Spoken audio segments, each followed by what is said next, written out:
Good morning बच्चों। देखो आज करते हैं क्लास 11th की एक्सरसाइज 12.2। अगर नई कोई है बुक, अगर न्यू बुक है तो उसमें 11.1 है। तो दोनों में आप देख सकते हो कि आपके पास कौन सी बुक है। इसका आपके पास पर्सनाली 12.2 अगर हम देखें तो आपके पास क्या है कि कुछ इसके में बेसिक चीज़ें होती हैं। ये वैसे हार्ड नहीं है, बस हार्ड तो एक नाम होता है कि हम वो कर लेते हैं कि हम उसके ऊपर प्रैक्टिस नहीं करते और हम बोल देते हैं कि वो हार्ड है। अगर किसी चीज़ पे आपकी अगर प्रैक्टिस की जाए तो वो कोई भी चीज़ क्या नहीं बचता, कोई भी क्वेश्चन क्या नहीं बचेगा, हार्ड नहीं बचेगा। मैथ हार्ड नहीं होता, अगर हार्ड होता तो हमें कैसे आता। ठीक है, तो हमें भी तो आता है, इस ऐसे आपको भी आ सकता है, लेकिन आप क्या कि उस चीज़ को छोड़ के बैठ जाते हो कि ये तो हार्ड है। बस हमारी एक मेंटेलिटी हो गई है कि मैथ हार्ड है। बेटा कहीं पर भी मैथ हार्ड नहीं है। हार्ड उससे बोला जाता है जिस जो हो नहीं सकता। अरे कैसे नहीं हो सकता, जब सर कर सकते हैं तो हम भी तो कर सकते हैं, तो आप भी कर सकते हो ये चीजें। बस आप थोड़ा सा प्रैक्टिस पे ध्यान दीजिए। अगर एक बार में कोई क्वेश्चन समझ में नहीं आता तो दूसरा क्वेश्चन निकालिए। आप क्या करो कि उसके जो क्वेश्चन नहीं आता उसको देखो, नहीं आया तो ठीक है, उस क्वेश्चन को आपके नोटबुक में सर ने कराया होगा, नहीं कराया तो मेरे वीडियो में देख सकते हो। वीडियो में आप वो क्वेश्चन पूरा देख लो। देखने के बाद में आप क्या करो, दूसरा क्वेश्चन निकालो। उसी टाइम वो क्वेश्चन मत निकालो, आप क्या करो दूसरा क्वेश्चन निकालो, फिर एक और क्वेश्चन निकालो, और उस दो क्वेश्चन उसके क्वेश्चन के बाद में दो क्वेश्चन निकाल के उसके बाद में थर्ड क्वेश्चन जो आए आपके पास, जो थर्ड क्वेश्चन हो ना, उस जब निकालना चालू करो तब वो क्वेश्चन निकाल के देखो। यानी आपके पास जो क्वेश्चन नहीं आता उस क्वेश्चन का हमें वीडियो देखना है, अच्छे से देखना है, आराम से स्किप करके। मतलब आपके पास क्या है 2x 1.5x ऐसे नहीं, नॉर्मल में देखना है, क्योंकि वो आपको आता नहीं। अगर उसको फिर स्पीड में देखोगे तो फिर कहीं न कहीं मिस हो जाओगे। तो आप उस वीडियो को आराम से देखो, देख के आप समझ लो उसको, पूरा समझ लिया उसके बाद में उसको सोल्व मत करो, क्योंकि उस टाइम तो माइंड प्रेजेंट होता है, वो सोल्व हो जाता है, आप खुश हो जाते हो कि ये क्वेश्चन आ गया। एक्चुअल में वो क्वेश्चन आपको आता नहीं है। आप क्या करो, उस क्वेश्चन को करो, देख लो, देखने के बाद में उसके बाद में दो क्वेश्चन सोल्व करो। दो क्वेश्चन सोल्व करने के बाद में वो क्वेश्चन सोल्व करो। अगर आपने वो क्वेश्चन दो क्वेश्चन सोल्व करने के बाद में सोल्व कर दिया तो आप उस क्वेश्चन को भूलोगे नहीं। ठीक है, तो मैथ का ये चीज का बड़ा इफेक्ट पड़ती है इस चीज का।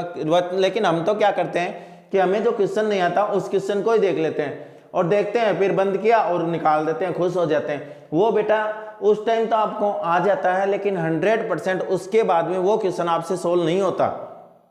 बड़े क्वेश्चन, बस हार्ड क्वेश्चन इसीलिए ज्यादा वो होते हैं कि आप उसको क्या करते हो 2x 1.75x से 1.5x पे करके देख लेते हो पटाख से। आता तो है, आता नहीं बेटा, आता तो आपके पास सोल्व ही हो जाता वो क्वेश्चन। तो आपको क्या देखना है, एकदम फोकस करके कि आपके पास एकदम नॉर्मल स्पीड में वो क्वेश्चन, चाहे आपकी नोटबुक में हो चाहे मेरी वीडियो में हो, कहीं पर भी देखो, लेकिन उस क्वेश्चन को पूरा समझ के उसके बाद में दो क्वेश्चन निकालना है। दो क्वेश्चन निकालने के बाद में उस क्वेश्चन को निकालना है। आपका कम से कम आप 15 दिन अगर ये काम करोगे तो आपके पास मैथ में कोई भी हार्ड क्वेश्चन नहीं बचेगा। ठीक है, चलो अब इसमें देखते हैं कि आपके पास क्या है। देखो यहां पे अगर इसकी बात करता हूं मैं, तो आपके पास कंप्लीट जो है 12.2 कराएंगे, तो इसमें देखो आपके पास क्या रहेगा।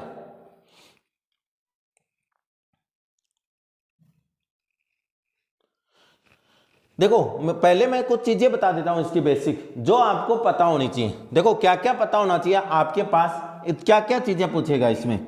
एक आपको पूछेगा वो वर्तखंड, एक तो पूछेगा आपको वर्तखंड।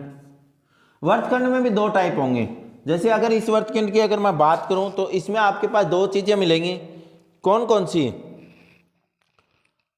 आपके पास दोनों चीजें क्या होंगी। पहली चीज आपको पूछेगा लघु त्रिज्य खंड, ये समझ लेना। उसके बाद में कोई भी क्वेश्चन आपको समझने की जरूरत, बेसिक की कहीं पर भी आपको जरूरत नहीं पड़ेगी, कोई भी क्वेश्चन हार्ड नहीं लगेगा। दूसरी चीज क्या है, दीर्घ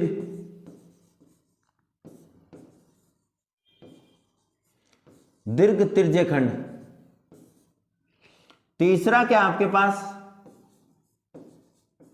लघु वर्तखंड। चौथा क्या आपके पास, दीर्घ वर्तखंड।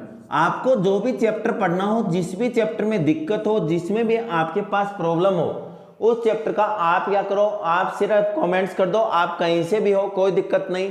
जब मैं कमेंट्स देखूंगा वो क्वेश्चन या वो चैप्टर आपका 100% आपको डालेंगे। अगर साइंस में भी, इसमें दोनों क्लासें चल रही हैं, मैथ की भी और साइंस की, मैम साइंस करवाती हैं, तो अगर साइंस में भी आप ये कहोगे कि सर मेरे को ये चैप्टर नहीं आया, या उस चैप्टर के अंदर भी अगर कोई टॉपिक समझ में नहीं आया, तो वो भी आपका सॉल्यूशन होगा। लेकिन भाई आप कमेंट्स के बताइए कि सर मेरे को ये नहीं आया, मेरे को ये नहीं आया, ठीक है।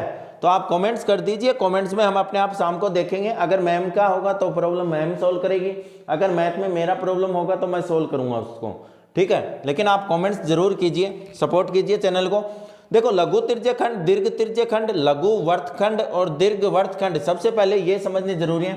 पांचवी चीज इसमें क्या है, देखो पांचवा आपके पास क्या है, पांचवे में आपके पास अगर आप करते हो तो आपके पास है चाप की लंबाई।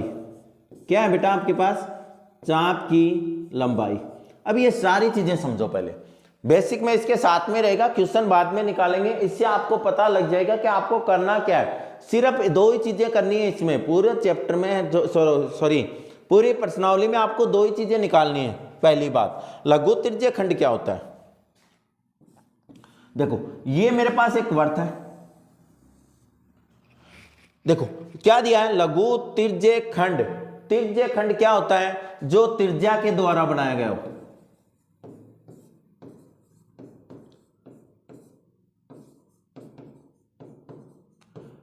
तो त्रिज्यखंड क्या होता है बेटा, जो त्रिज्या के द्वारा आप बनाया गया खंड हो। खंड का मतलब क्या होता है, भाग, यानी जो भाग त्रिज्या के द्वारा बना गया हो वो क्या कहलाएगा, त्रिज्यखंड कहलाएगा।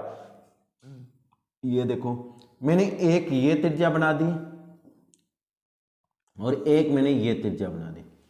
देखो ये भी वर्त की क्या है, त्रिज्या है, ये भी वर्त की क्या है, त्रिज्या है। मैंने क्या बताया, त्रिज्या के द्वारा बनाया गया जो खंड होता है वो क्या कहलाता है, त्रिज्यखंड कहलाता है। आपके ब्लूप्रिंट के मेरे पास मैसेज आया है, तो ब्लूप्रिंट भी लास्ट शाम तक मैं डालने की कोशिश करूंगा कि ब्लूप्रिंट आपको पूरी समझाई जाए, तो वो भी मैं कोशिश आज का आज ही डालने की कोशिश करूंगा डाउनलोड करके। तो देखो आपके पास क्या है, त्रिज्या के द्वारा जो बनाया गया खंड है वो क्या कहलाता है, त्रिज्यखंड कहलाता है। अब त्रिज्यखंड निकालने का सूत्र क्या होता है, त्रिज्यखंड अगर निकालना हो तो आपके पास सूत्र क्या होता है, pi r square theta upon 360 degree. Pi r square theta ये है ना, आप क्या करोगे अपनी बुक में, क्या करोगे अपनी बुक के अंदर, आगे बात समझ में, ऊपर जो प्रश्नावली लिखा हुआ है 12.2 उसके ऊपर लिख लोगे। जो चीजें मैं बता दूंगा, एक ये है, एक त्रिभुज के क्षेत्रफल का है, त्रिभुज के क्षेत्रफल का एक शॉर्ट ट्रिक के द्वारा बता दूंगा, सारों में वही लगा देना, क्योंकि कई बार 60 डिग्री आता है, कई बार 90 डिग्री आता है, वो सारी झंझटमारी में खत्म कर दूंगा। सिर्फ एक ट्रिक के अकॉर्डिंग आपको वो करना है, जिससे आपके पास क्या हो, ऑल टोटल क्वेश्चन सोल्व हो जाए। पहले वाले बच्चों को कुछ अलग मेथड से करा दिया होगा, लेकिन धीरे धीरे आपके पास और एग्जाम आ रही है तो शॉर्ट ट्रिक के द्वारा किया जा रहा है। अब देखो ये हो गया लघु त्रिज्यखंड। लघु त्रिज्यखंड का मतलब क्या हो गया, त्रिज्या के अंदर जो बड़ा खंड है वो क्या कहलाता है, वर्त के लघु त्रिज्यखंड। बड़ा खंड कौन सा है, देखो त्रिज्या के बाहर ये बच गया। वैसे अगर आपको पूछे कि भाई आपने बता दिया कि तो लघु त्रिज्यखंड का तो आपने बता दिया त्रिज्या के अंदर बना है, अब त्रिज्या के बाहर थोड़ी बोलोगे। वहां पे दीर्घ त्रिज्यखंड किसको बोलते हैं, जिसमें 180 डिग्री से बड़ा क्या हो, कोण हो। वह खंड जिसमें क्या हो, 180 डिग्री से बड़ा कोण हो, वो क्या कहलाएगा, दीर्घ त्रिज्यखंड कहलाएगा। क्या कहलाएगा, दीर्घ त्रिज्यखंड। एकदम डीपली जाओ प्रश्नावली की, उसके बाद में निकालो। अगर आपको सर ने नहीं पढ़ाया, देखो सब अपने अपने मेथड से पढ़ाते हैं, लेकिन अगर ये अच्छा लग रहा हो तो आप पूरी वीडियो आराम से देखो, तो इसमें पूरा कॉन्सेप्ट क्लियर होना चाहिए। दीर्घ त्रिज्यखंड कौन सा होता है, जिसमें 180 डिग्री से अगर बड़ा कोण बने उसको हम दीर्घ त्रिज्यखंड कहते हैं, जिसमें 180 डिग्री से छोटा कोण बने उसको हम लघु त्रिज्यखंड कहते हैं। ये बात आ गई आपके समझ में। चलो इसका फॉर्मूला क्या होता है, देखो इसका फॉर्मूला अगर है, ये क्या है, पूरा वर्त है, यानी अगर मैं वर्त के क्षेत्रफल में से, किसके क्षेत्रफल में से, वर्त के क्षेत्रफल में से अगर लघु त्रिज्यखंड का, लघु तिर्य्य खंड का अगर क्षेत्रफल माइनस कर दूंगा तो मेरे पास किसका आ जाएगा, दीर्घ तिर्य्य खंड का क्षेत्रफल आ जाएगा। दीर्घ तिर्य्य खंड का क्षेत्रफल का फॉर्मूला क्या होता है, देखो दीर्घ तिर्य्य खंड की अगर बात करूं तो मेरे पास देखो वर्त का क्षेत्रफल क्या होता है, पाई आर स्क्वायर। वर्त का क्षेत्रफल क्या होता है, पाई आर स्क्वायर, ठीक है। लघु तिर्य्य खंड का क्या होता है, माइनस का pi r square theta upon 360 degree. ये बात समझ में आ गई। तो ये हो गए लघु तिर्य्य खंड और ये हो गया दीर्घ तिर्य्य खंड। देखो यहां पे थीटा कौन है, थीटा आपको हमेशा दिया होगा, थीटा हमेशा कितना, कोई भी एंगल दिया होगा 90 डिग्री 60 डिग्री। अगर वर्ग दिया हो तो वर्ग में हमेशा प्रत्येक कोण 90 डिग्री होता है, ये थोड़ा सा ध्यान में रखना, छोटी छोटी बातें, ठीक है। अब मैं आता हूं लघु वर्तखंड कौन सा हो गया, ठीक है। लघु वर्तखंड की अगर मैं बात करूं तो मेरे पास लघु वर्तखंड कौन सा होगा,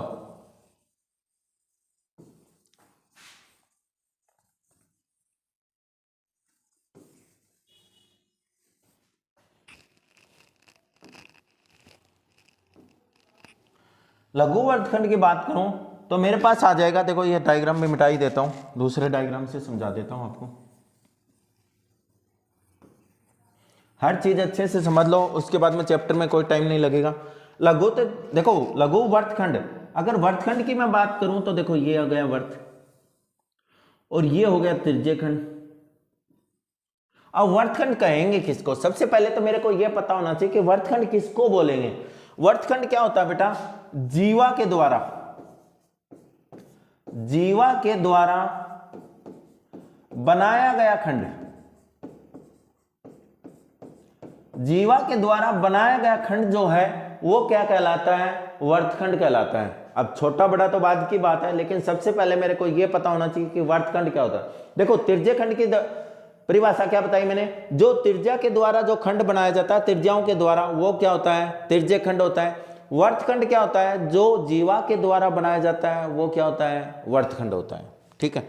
अब वर्तखंड की बात करें तो जीवा ये मैंने बना दी, ये जो पार्ट है ना, ये हमारा लघु वर्तखंड कहलाता है, ये हमारा क्या कहलाता है, लघु वर्तखंड, ठीक है, जो आपके पास जीवा के द्वारा बनाया जाता है। अब यहां पे देखो दीर्घ वर्तखंड कौन सा आएगा, वही बात है, जिस वर्तखंड का कोण कितना 180 से बड़ा हो, यानी ये जिसका क्या हो 180 से ये बड़ा हो, तो आपके पास क्या होगा, वो दीर्घ वर्तखंड आएगा। अब इसका अगर फॉर्मूले की बात करूं तो फॉर्मूले में देखो आपके पास क्या होगा, ये देखो ये क्या है आपके पास, तिर्य्य खंड है ना,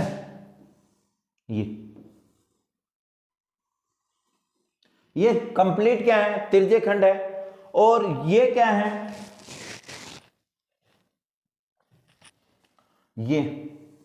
ये आपके पास त्रिभुज है, ये क्या है आपके पास त्रिभुज है। तो तिर्य्य खंड के क्षेत्रफल में से अगर त्रिभुज का क्षेत्रफल मैं माइनस कर दूं, मेरे पास क्या आ जाएगा, लघु वर्तखंड का क्षेत्रफल आ जाएगा। क्या आ जाएगा, लघु वर्तखंड का क्षेत्रफल। तो लघु वर्तखंड का क्षेत्रफल अगर मेरे को लिखना है तो मैं यहां पे लिख देता हूं, देखो इसका लघु वर्तखंड तिर्य्य खंड के क्षेत्रफल में से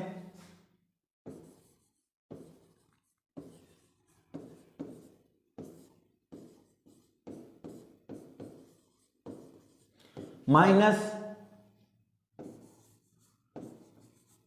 त्रिभुज का क्षेत्रफल,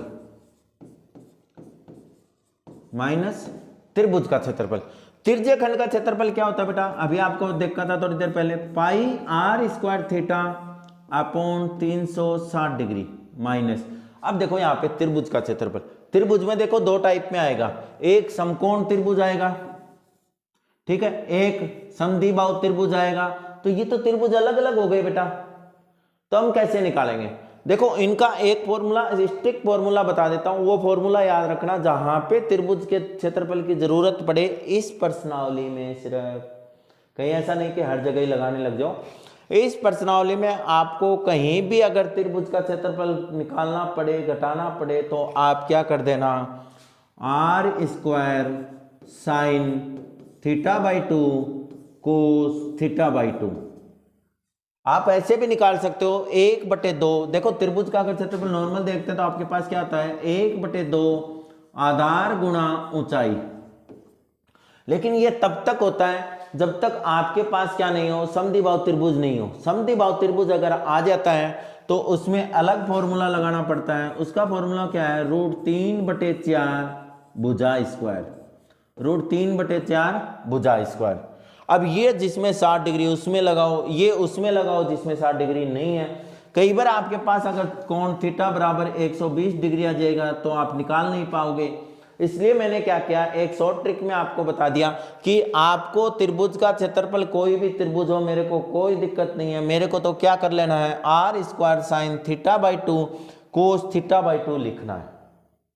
आगे समझ में? तो ये बेटा हमें 100% याद रखना है कि त्रिभुज का क्षेत्रफल 12.2 में अगर मेरे को यूज करना है तो कोई भी डायग्राम हो, कितना भी बड़ा डिग्री हो, चाहे 120 हो, 120 को अगर निकालोगे तो भी आपको प्रॉब्लम आ जाएगी। वरना इसके देखो 120 का अगर निकालोगे तो यहाँ पे लंब खींचो, उसके बाद में क्वेश्चन बहुत वो हो जाता है। यहाँ पे आपको कुछ नहीं करना है, सिर्फ r square sine theta by 2 और कोस थीटा बाई 2। और कोस के साइन के तो आपको पता है कि आपके चैप्टर 18 में त्रिकोणमिति में आपके पास याद ही है साइन कोस के, क्योंकि अभी हाफ ईयरली आ रही हैं, आगे बोर्ड एग्जाम की तैयारी हो रही है पूरी, तो ये तो याद होगा ही होगा। तो अभी इसलिए बताया। और उस टाइम क्या था कि पहले जो बताया उसमें ये था कि आपके पास एग्जाम नहीं थी और आप जो 9th में पढ़ के आए वो यही फॉर्मूला पढ़ के आए थे कि 1/2 1/2 आधार गुणा ऊंचाई, और समद्विबाहु त्रिभुज का पढ़ के आए थे √3/4 भुजा स्क्वायर। लेकिन अब मेरे को वो काम में नहीं लेना है क्योंकि मैं त्रिकोणमिति पढ़ चुका हूँ, मैं ये मानता हूँ सब बच्चों ने। और अगर पढ़ी है तो उन्होंने साइन और कोस की तो वैल्यू पक्की याद की है, और 60 की और 30 की वैल्यू ज़्यादा यूज करनी होती है, बाकी 45 की ये तीनों वैल्यू ही इसमें यूज होती हैं, उसके बाद कोई वैल्यू यूज नहीं होती। तो लघु त्रिज्य खंड का क्षेत्रफल, लघु त्रिज्य खंड का क्षेत्रफल क्या हो गया बेटा, त्रिज्य खंड के क्षेत्रफल में से त्रिभुज का क्षेत्रफल घटा दो और हर में ये फॉर्मूला लगा देना जो भी मान दे रखा है। फिर क्या है, दीर्घवृत्त खंड। दीर्घवृत्त खंड में देखो अगर ये आपके पास वर्तखंड का क्षेत्रफल आ गया, क्या आ गया, वर्तखंड का क्षेत्रफल आ गया, तो दीर्घवृत्त खंड का क्या हो जाएगा, त्रिभुज नहीं, इसके वर्त के क्षेत्रफल में से किसको माइनस कर दो, लघु वर्तखंड का क्षेत्रफल, लघु वर्तखंड का क्षेत्रफल। आगे बात समझिए, लघु वर्तखंड का क्षेत्रफल आपको याद होना चाहिए क्या होता है, अगर नहीं भी हो तो pi r square theta upon 360 plus ये क्या जाएगा, त्रिभुज का क्षेत्रफल। त्रिभुज का क्षेत्रफल क्या बताया था, r square sine theta by 2 cos theta by 2। ये हो गया आपका दीर्घवृत्तखंड। मैं सोच रहा हूं कि आपको कंप्लीट समझ में आ गया होगा। अब नेक्स्ट देखो, चाप की लंबाई। चाप कौन सा है आपके पास, चाप ढूंढेंगे। चाप देखो आपके पास ये, अगर चाप की लंबाई निकालनी है तो चाप की लंबाई का फॉर्मूला क्या होता है, 2 pi r theta upon 360 degree, 2 pi r theta upon 360 degree. ये आपका हो गया चाप की लंबाई। I hope you are understand. Okay, चलो अब करते हैं क्वेश्चन। जो इसका बेसिक था वो मैंने कंप्लीट आपको बता दिया, कंप्लीट समझा दिया आपको, जो फॉर्मूले हैं वो कंप्लीट बता दिए। त्रिभुज का क्षेत्रफल का यही फॉर्मूला यूज करना, इसमें कोई और फॉर्मूला यूज ही मत करना। वरना अगर आपको जैसे पढ़ाया अगर वो याद है तो मैं ये नहीं कहता कि सर ये चेंज करो, मेरा चेंज मत करो। अगर उस मेथड से आपको आता हो 1/2 आधार, क्योंकि मैंने उससे भी पढ़ाया है, वो मैं अलग अलग मेथड से अलग, अगर अगली बार फिर अगर 12 की कोई पढ़ानी पड़ी तो मैं और शॉर्ट ट्रिक लाऊंगा उसके लिए, क्योंकि मेरे को पता है जिस बच्चे को ये समझ में नहीं आया था वो बच्चा मेरे से दूसरी बार पूछ रहा है, इसका मतलब दूसरा कुछ आता है नया। तो मैं हर बार आपको नए नए मेथड से कराऊंगा, कोई दिक्कत नहीं। आपको जो समझ में आ जाए उसको अच्छे से समझ के, मेरा तो ये टारगेट है कि आप ऑल टोटल बच्चे 95 के पास जाओ। तैयारी इतनी करवा दूंगा, बस आप तो मतलब सपोर्ट करते रहो और अपने साथ वालों को भी चैनल को शेयर करो। बताओ बेटा क्योंकि आप अकेले नंबर लाने से कुछ नहीं होता, सबको साथ में लेके चलते हैं, हम भी तो करते हैं आप लोगों के लिए। तो आपको क्या करना है, सब बच्चों को शेयर करना है जिससे वो भी अच्छा नंबर लाएं, अच्छा रिजल्ट आए, 90 अबो 95 के अबो नंबर लाएं। आप मेरा पूरे वीडियो पूरे मेरे से पढ़ लो मैं, उसके बाद में 100% श्योर है कि आप 90 या 95 से अबो रहोगे ही रहोगे। बस आप प्रैक्टिस करो उसके ऊपर, ठीक है। कहीं ऐसा नहीं कि पढ़ लिया और बस सर ने बोला है कि आ जाएगा, नहीं, ठीक है।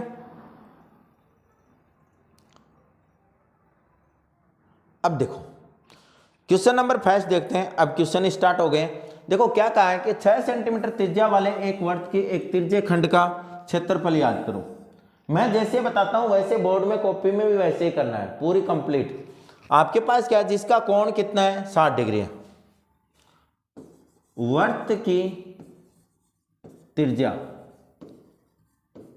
वर्त की त्रिज्या कितनी है बेटा, वर्त की त्रिज्या की अगर बात करूं, r इक्वल टू कितना दिया है 6 सेंटीमीटर। r इक्वल टू कितना दिया है 6 सेंटीमीटर। कोण थीटा, थीटा कितना दिया बेटा 60 डिग्री। मेरे को क्या निकालना है, तिरछे खंड का क्षेत्रफल। तिरछे खंड का क्षेत्रफल रट लेना बेटा, छोटे छोटे क्वेश्चन। तिरछे खंड का क्षेत्रफल ए बराबर क्या होता है, pi r square theta upon 360 degree. आ गया।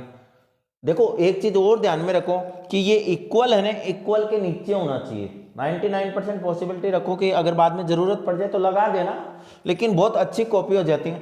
अब देखो पाई की अगर मैं बात करूं तो पाई की दो वैल्यू है, 22/7 और दूसरी है 3.14, ठीक है। तो आपको अगर बोला जाए तो आप क्या करना, 3.14 यूज करना, वरना अगर जहां पे नहीं बोला गया वहां पे क्या करना, 22/7 ही यूज करनी है, ठीक है।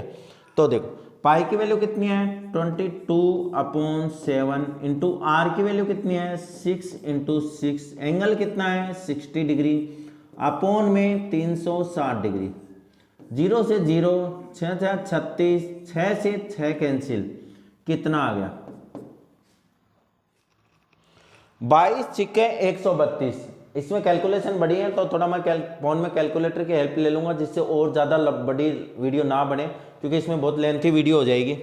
तो कितना है 22 छिक्की 132, यानी 132/7 एरिया है। किसमें दिया आपको, सेंटीमीटर में। बेटा 100% आप इसका मात्रक जरूर लिख के आना। क्षेत्रफल का मात्रक हमेशा सेंटीमीटर स्क्वायर में होता है या मीटर स्क्वायर में होता है। ये क्वेश्चन नंबर 1 आपका कंप्लीट हुआ। क्वेश्चन नंबर 2 की अगर बात करूं,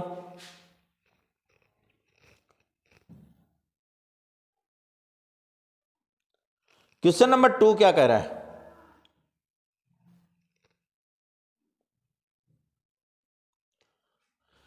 एक वर्त के चतुर्थांश का क्षेत्रफल याद कीजिए। देखो चतुर्थांश क्या होता है, सबसे पहले तो ये मीनिंग देखते हैं कि ये चतुर्थांश क्या होता है। देखो ये मैंने बना दिया वर्त। चतुर्थांश का मतलब द्वितांश, चतुर्थांश, तृतीयांश, यानी चतुर्थांश का मतलब ये हो गया कि एक वर्त को आप 4 जगह बांट दो। क्या करो, 4 जगह बांट दो। ये लो भाई। फिर कह रहा है कि एक वर्त के चतुर्थांश का यानी चौथे हिस्से का, तो देखो इसको दो तरह से निकाल सकते हो। एक ये देखो क्या बन गया, त्रिज्य खंड बन गया। तो एक तो त्रिज्य खंड का फॉर्मूला लगा सकते हो, pi r square theta upon 360 degree. अगर चतुर्थांश, दूसरा आप क्या कर सकते हो 1/4, यानी वर्त का क्षेत्रफल का कौन सा भाग है ये 1/4, यानी चौथे भाग का निकालना है ना। तो आपके पास क्या आ जाएगा पाई आर स्क्वायर। जो मर्जी करे आप उससे निकाल देना, दोनों मेथड आपके सही है, ठीक है। चलो मेरे को क्या दिया वो देखता हूं मैं। माना जैसे मैं लिख रहा हूं वैसे का वैसे करना है। माना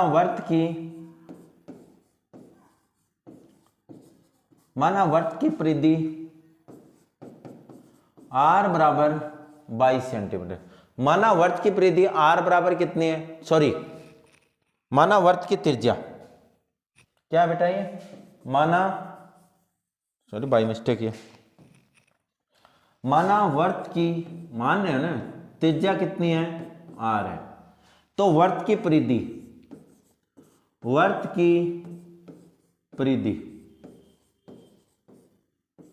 वर्त की परिधि कितनी है, 22 सेंटीमीटर। वर्त की परिधि का सूत्र अपने पास क्या होता है, 2 पाई r इक्वल टू 22। r की वैल्यू निकालनी है सबसे पहले मेरे को, क्योंकि कोण तो अपने पास हो ही गया, तो कितना आएगा 22/2 पाई। पाई की वैल्यू रख देते हैं 22/2 गुणा 22, और नीचे जो 7 था वो चला जाएगा 7 ऊपर। 22 से 22 क्या हो गया, कैंसिल हो गया, तो कितना आ गया 7/2 सेंटीमीटर। ये क्या आ गई अपने पास, त्रिज्या आ गई। अब देखो वर्त की त्रिज्या कितनी होगी,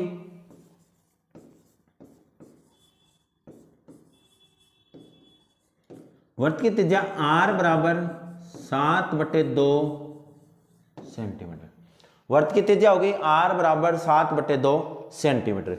अब दूसरी चीज देखो कि आपको कहा है सर कोण का है, कोण देखो ये है, क्योंकि अगर 4 बराबर भागों में बांटा है तो ये कितने डिग्री है, 90 डिग्री है, ये भी कितना है 90 है, ये भी कितना है 90 है, और ये भी कितना है 90 है। सर आपको कैसे पता चला, देखो एक वर्त में अगर चारों तरफ घूमोगे और वहीं पे आओगे तो कितने डिग्री बनेगा, 360 डिग्री। कितने डिग्री बनेगा, 360 डिग्री, और उसके कितने भाग करने हैं, 4, तो कितना डिग्री आ जाएगा, 90 डिग्री। ऐसे मैंने बताया है कि 90 डिग्री होगा। तो कोण कितना, थीटा बराबर, थीटा बराबर कितना है, 90 डिग्री। क्या निकालना है, वर्त के चतुर्थांश का क्षेत्रफल। तो मेरे पास आ जाएगा वर्त के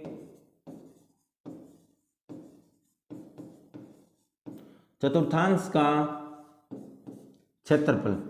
वर्त के चतुर्थांश का क्षेत्रफल क्या होगा, चतुर्थांश का अगर क्षेत्रफल निकालेंगे तो दोनों तरह से निकाल सकते हो, ये आपके पास ये भी हो गया और ये भी है, ठीक है। जैसे निकालना, तो मैं तो इससे निकाल देता हूँ, यही चल रहा है, पाई r square theta upon 360 degree. अगर जिसने इससे निकाल रखा है तो ये भी सही है, ठीक है। तो देखो पाई की वैल्यू कितनी है, 22/7, r की वैल्यू कितनी आई, 7/2 गुणा 7/2 गुणा, थीटा की वैल्यू कितनी है बेटा, 90 डिग्री, कोण कितना है टोटल 360, तो ये इससे 9 चौक 36, एक साथ क्या हो गया, कैंसिल हो गया, 2 से ये मैं कैंसिल कर देता हूं तो कितना आ जाएगा 11, ठीक है। अब देखो 11 सतह 77, 11 सतह 77, 4 दूनी 8 यानी 8, 77/8 सेंटीमीटर स्क्वायर। ये आपका क्वेश्चन नंबर 2 नोट कर लो। अब देखो क्वेश्चन नंबर 3, क्वेश्चन नंबर 3 क्या दे रहा है,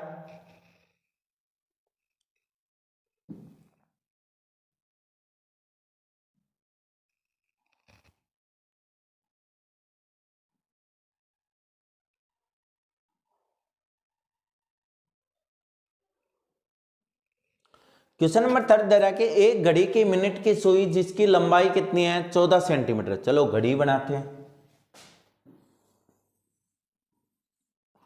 12, 1, 2, 3, 4, 5, 6, 7, 8, 9, 10, 11, ठीक है। ज्यादा सुंदर तो नहीं बनी भाई, नाराज क्यों रहे हो, सुंदर नहीं बनी तो कोई बात नहीं, कौन सी मैं बेच रहा हूं, क्या पता गोल तो इतना दे रखा है सर सुंदर गोल भी नहीं बनी, भाई मैं बेच नहीं रहा हूं, ठीक है ना। हाँ देख लो, अब देखो आपके पास क्या है, घड़ी की सुई की लंबाई जो है वो कितनी है 14 सेंटीमीटर, ये कितनी है 14 सेंटीमीटर, यानी ये मिनट वाली सुई है सेंटीमीटर, ये कितनी है 14 सेंटीमीटर। अब वो क्या कहना चाहता है कि इस सुई द्वारा 5 मिनट में, तो देखो ये तो क्या हो गई वर्त की त्रिज्या हो गई, घड़ी की क्या हो गई त्रिज्या हो गई। अब कह रहा है कि 5 मिनट में, 5 मिनट में ये देखो मिनट की सुई अगर यहां से चलते चलते चलते चलते चलते चलते चलते चलते चलते यहां पे अगर आएगी तो मिनट की सुई 60 मिनट में कितना कोण बना देगी, वर्त का कंप्लीट कोण कितना होता है 360 डिग्री, यानी वो यहां से चल के यहां तक अगर वापस आएगी तो कितने डिग्री कोण बना देगी 360 डिग्री। अच्छा, फिर मेरे को कितनी देर में पूछ रहा है 5 मिनट में, तो थीटा कितना होगा 5 मिनट में। ठीक है, तो इसकी बात करता हूं मैं। अब देखो घड़ी की मिनट की सुई की लंबाई,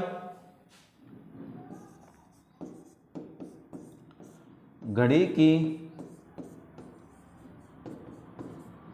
मिनट की सुई की लंबाई यानी आर बराबर कितनी है 14 सेंटीमीटर। आर लिख सकता हूं मैं इसको, ठीक है, क्योंकि वो बड़ी वाली सुई होती है जिसको ये त्रिज्या मान रहा है। अब देखो क्या कर रहा है, इसकी लंबाई 14 सेंटीमीटर हो गई। अब मेरे पास देखो 60 मिनट में, वेरी वेरी इंपॉर्टेंट क्वेश्चन है ये, रट लेना। 60 मिनट में घड़ी की सुई द्वारा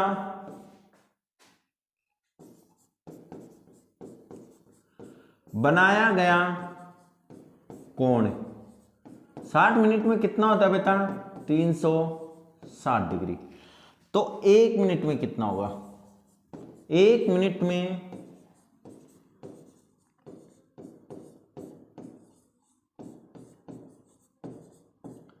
सुई द्वारा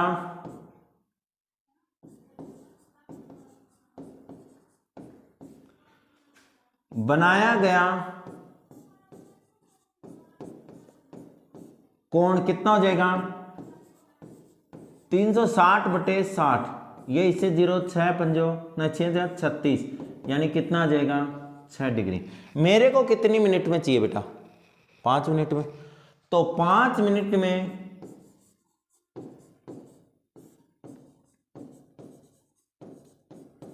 घड़ी की सुई द्वारा बनाया गया कोण कितना हो जाएगा 6 गुणा 5 कितना आ गया बेटा 30 डिग्री। तो थीटा कितना आ गया 30 डिग्री। होगी बात। 5 मिनट में रचित क्षेत्रफल,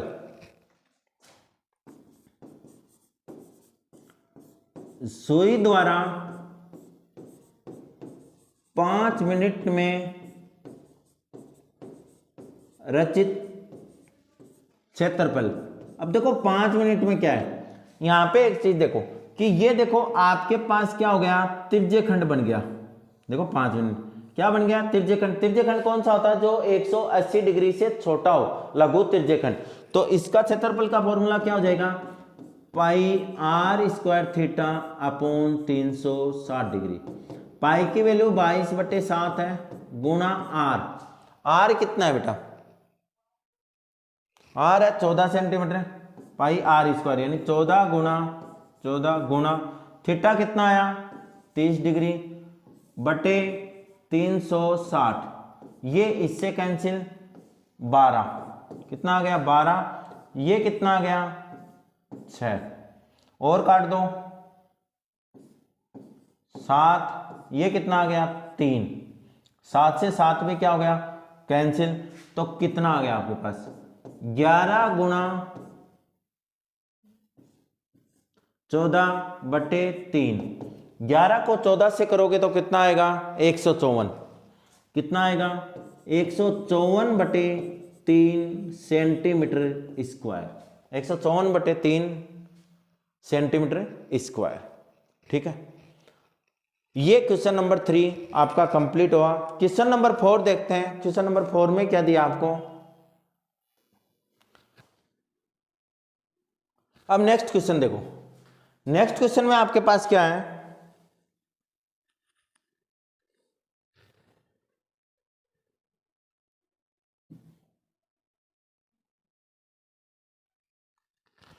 नेक्स्ट क्वेश्चन क्या कह रहा है कि आपके पास 10 सेंटीमीटर त्रिज्या वाले एक वृत्त की कोई जीवा केंद्र पर समकोण अंतरित करती है। देखो क्या कह रही है 10 सेंटीमीटर त्रिज्या वाले एक वृत्त की कोई जीवा, ये देखो वर्त हो गया और ये हो गया त्रिज्या और ये हो गई जीवा।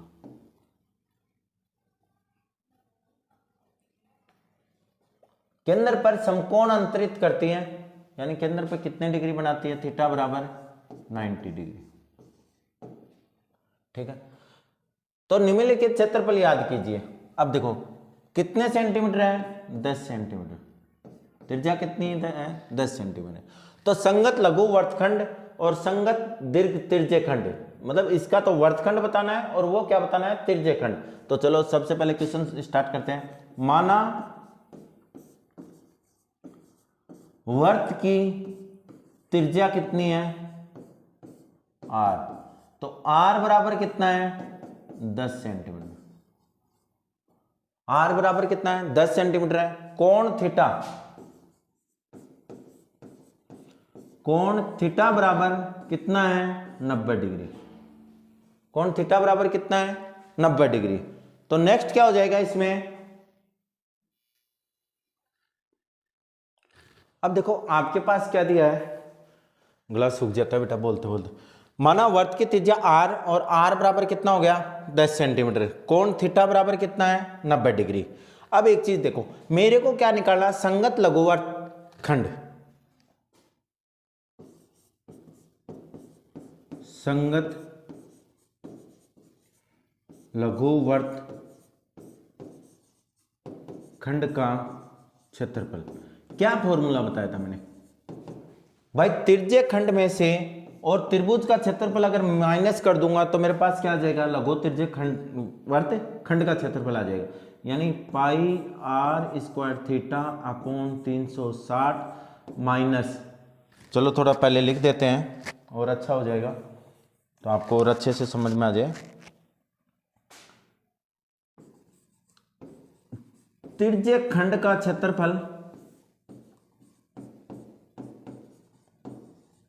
माइनस किसका, त्रिभुज का क्षेत्रफल। त्रिज्य खंड का क्षेत्रफल माइनस त्रिभुज का क्षेत्रफल।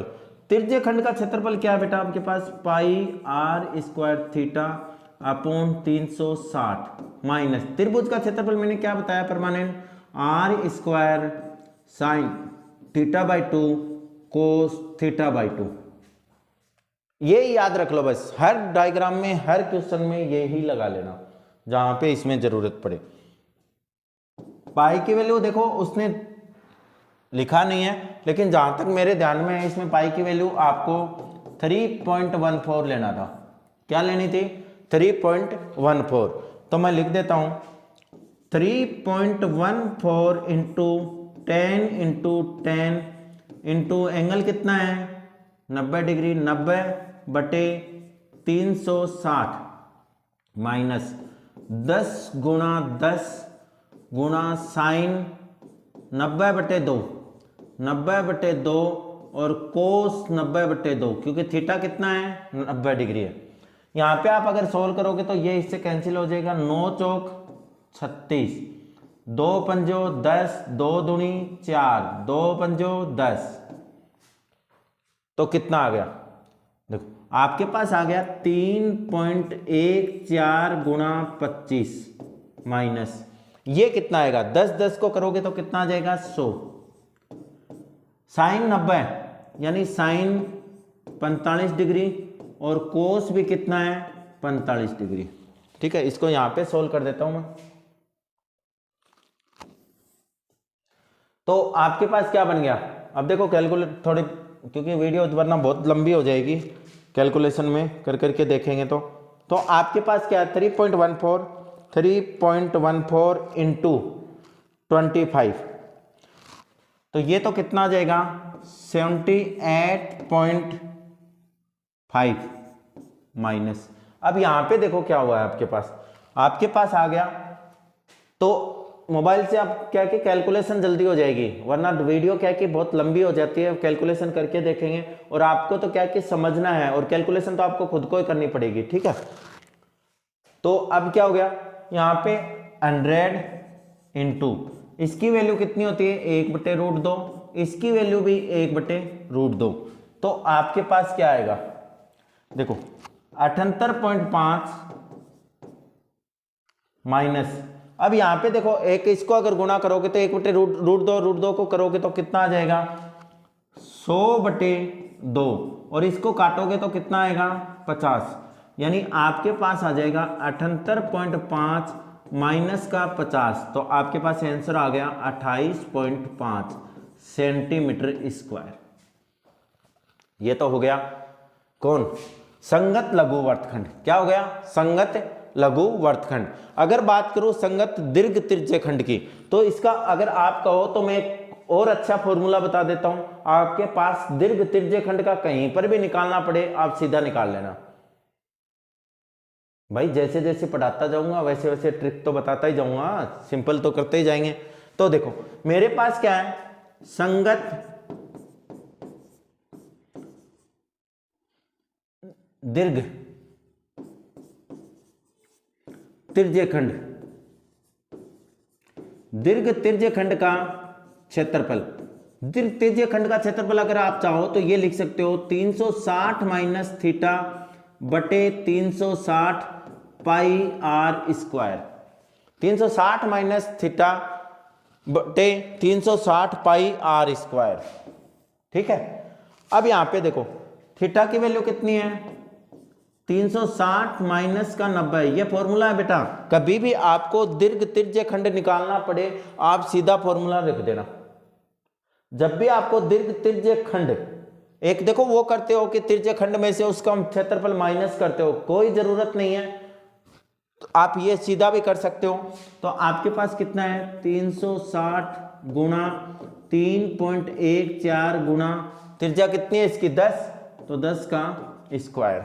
अब मैं देखता हूं आपके पास कितना आया, 360 में से 90 गया तो कितना बचा बेटा 270 गुणा 3.14 गुणा 100 बटे 100 आ गया ना, 10 का वर्ग कितना होता है 100, और नीचे कितना आ गया 360, 0 से 0 क्या हो गया कैंसिल, 3 निमा 27 और 12 तिये 36, और काट दें 3 तिये 9, 3 चौक 12 और 25 चौक 100, तो कितना बच गया 3 गुणा 25 गुणा 3.14, इसको करेंगे तो कितना आ जाएगा 75 गुणा 3.14, और 75 को 3.14 से अगर करोगे तो आपके पास क्या आएगा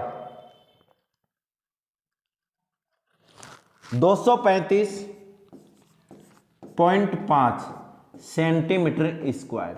ये आपका क्वेश्चन नंबर 4 कंप्लीट हुआ, क्योंकि इसमें कैलकुलेशन बेटा सारे बड़ी बड़ी हैं। अब देखो नेक्स्ट क्वेश्चन देखते हैं।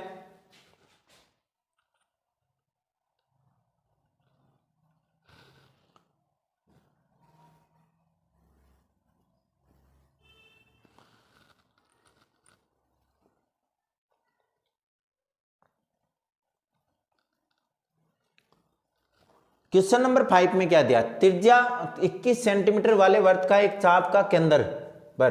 तो देखो पहले मामा देखते हैं वर्त की त्रिज्या, जो दिया है वो तो पक्का लिखना है बेटा। वर्त की त्रिज्या r बराबर कितनी है आपके पास 21 सेंटीमीटर, कितनी है 21 सेंटीमीटर। चाप का केंद्र पर कौन है, चाप का केंद्र पर कोण थीटा बराबर 60 डिग्री, एक चीज होगी, दोनों चीजें होगी। अब मेरे को जो पूछा वो लिख देता हूं निकाल के। चाप की लंबाई, चाप की लंबाई, चाप की लंबाई का फॉर्मूला क्या होता है बेटा 2 pi r theta upon 360 degree, 2 into 3.14 into 21 into theta, theta कितने डिग्री है 60 डिग्री अपॉन 360, तो 0 से 0 हो गया, 6 6 जा 36, 2 1 जा 2, 2 3 जा 6, 3 7 जा 21, ये आएगा बेटा 3.14 इंटू 7 इक्वल टू कितना आएगा मल्टीप्लाई करके देख लेते हैं, ये बाई मिस्टेक सही कर लेना बेटा इसको। 3.14 इंटू 7 तो 21.98 सेंटीमीटर स्क्वायर। ठीक है, 28.198। तो आपकी जो बुक में दिया है ना वो क्या है, देखो यहाँ पे ये क्या बन गया 21.98, यानी 21.98 का मतलब ये हो गया टोटल ये कितनी हो गई 22। तो आपके पास क्या हुआ 22 सेंटीमीटर स्क्वायर। देखो बेटा अगर आप इसको अगर पाई की वैल्यू 22/7 ले लेते हो, देखो यहाँ पे मैं करके दिखाता हूँ, 2 इंटू 22/7 इंटू आर कितना है 21 इंटू 60/360। ये इससे कैंसिल हो गया, 6 6 जा 36 हो गया, 2 3 जा ये हो गया 2 3 7 जा 21, 7 से 7 कैंसिल हो गया तो कितना आ गया 22 सेंटीमीटर। देखो देख लेना लेकिन जहां तक मेरे को ध्यान में है पाई की वैल्यू उसने 3.14 ले रखी है। अगर पाई की वैल्यू आप 22/7 ले लोगे तो आपका आंसर 22 सेंटीमीटर आ जाएगा। आगे समझ में कि अगर पाई की वैल्यू आप क्या ले लोगे 22/7 तो आपके पास कितना आ जाएगा 22 आ जाएगा। अगर 3.14 लोगे तो 21.98, जिसको एक लगभग में लिखने के लिए आपके पास राउंड नंबर में लिखोगे तो क्या आ जाएगा 22 सेंटीमीटर स्क्वायर। ठीक है, अब यहाँ पे देखो ये कितना आ गया 6 आ गया, इसको अगर कैंसिल करो तो 3 2 जा 6 3 7 जा 21। अगर इसको भी मैं कैंसिल कर दूं क्योंकि ऊपर ऊपर संख्या बच जाएगी तो क्या आएगा 2 2 5 7 तो कितना आ जाएगा 1.57। अब 1.57 को किससे मल्टीप्लाई करना 1.57 इंटू 7 इंटू 21। तो देखो 21 को 1 क्या आ गया 1.57। ठीक है, इसको करोगे तो कितना आएगा 147 और 147 को 1.57 से मल्टीप्लाई करो कितना आ रहा है। ठीक है, ये करेक्शन कर लेना बेटा 147 मल्टीप्लाई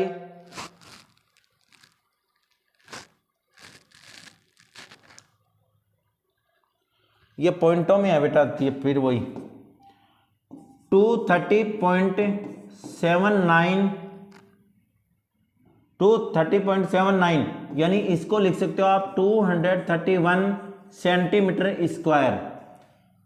ठीक है, 231 सेंटीमीटर स्क्वायर। अब ये पुरानी बुक में तो पाई दिया था, नई वाली बुक में देखो अगर पाई अपॉन ये पाई की वैल्यू क्या ले लोगे 22/7 तो आपके पास क्या आ जाएगा। देखो ये भी किसके पास में चला गया 231 तो सेंटीमीटर स्क्वायर। बाकी देख लेना बेटा यहाँ पे बस कैलकुलेशन में वही चीज ध्यान में रखनी है कि पाई की वैल्यू 22/7 लेके देख लेना। मैं 3.1 से कर रहा हूँ क्योंकि बुक में 3.14 दिया है और फिर उसने आंसर दो दिया है एनसीईआरटी में, वो मिला के मतलब आपको लगभग को हटा के एक राउंड नंबर में दे दिया। तो 230.79 जो 231 के पास में यानी 231 के पास में है तो आंसर कितना है 231 सेंटीमीटर स्क्वायर। अब क्या दिया है संगत जीवा द्वारा बनाए गए वर्तखंड का क्षेत्रफल। तीसरा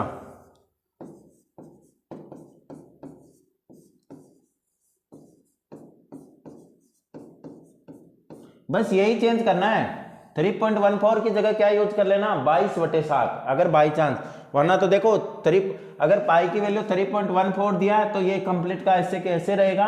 अगर आपकी बुक में पाई की वैल्यू नहीं दी हो तो आप यहाँ पे क्या रख लेना 22/7 रख लेना बेटा। जीवा द्वारा बनाए गए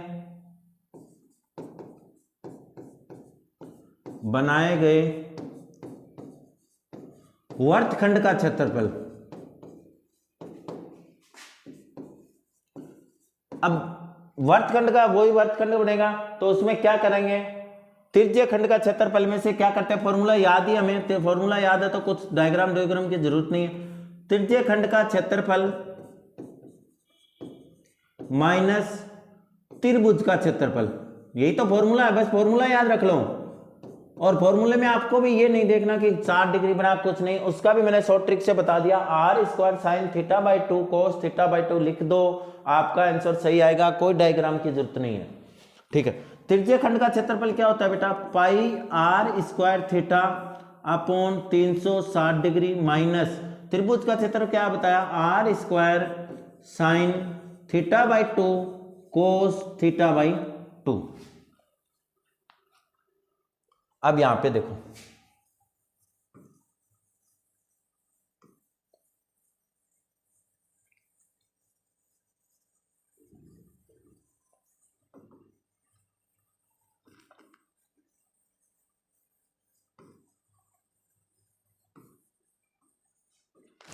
तो यहां पे आपके पास क्या रहेगा, देखो पाई की वैल्यू वही 3 ध्यान रख लेना बेटा क्योंकि पता नहीं है इसका, 3.14 इंटू, मैंने तो जहां तक पढ़ाया वही है। आर की वैल्यू कितनी है, 21 है, 21 आर स्क्वायर यानी 21। थीटा की वैल्यू कितनी है, 60 डिग्री, 60 बटे 360। बेटा 22 बटे 7 ही लो इसको भी, देखते हैं 360 माइनस आर की वैल्यू कितनी है 21 यानी 21 into 21 Guna sign theta by 2 यानी साइन 60 बटे 2 और कोस 60 बटे 2। तो आपके पास क्या आ गया 3.14 इंटू 441 गुना 60 बटे 360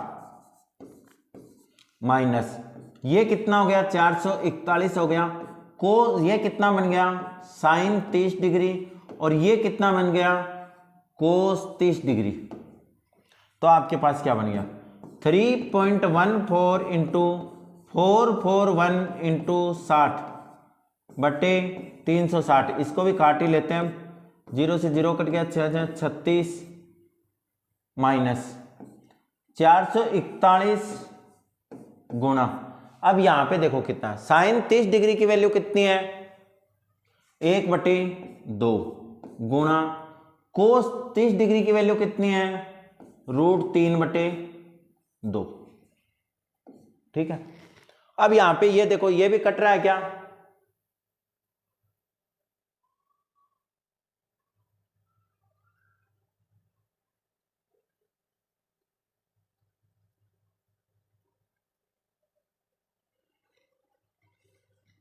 चलो देखते हैं। तो आपके पास क्या आ जाएगा, यहां से अगर इसको सोल्व करूंगा मैं तो मेरे पास क्या आएगा 3.14 इंटू 441 भाग 6 कितना आ जाएगा 230.79। वैसे आप इसको यहां पे यूज कर सकते थे सीधा भी, क्योंकि आपके पास जो आया था वो कितना आया था 231 माइनस ये कितना आ जाएगा 441√3/4। इसको आप क्या लिख सकते हो 231 माइनस 441√3/4। मेरे को जहां तक लग रहा है बेटा इसने मतलब बुक में शायद या तो मेरे दिमाग की पाई की वैल्यू उसने कितनी ली है 22/7 ही ली है।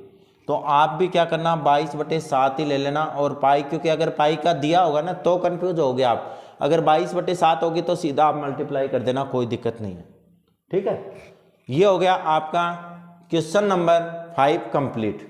देख लेना एक बार थोड़ा कि पाई की वैल्यू दी है या नहीं दी, बाकी मेरे को जहां तक ध्यान में है दी है, बिना 3.14 वाला तो आप भी कर लोगे।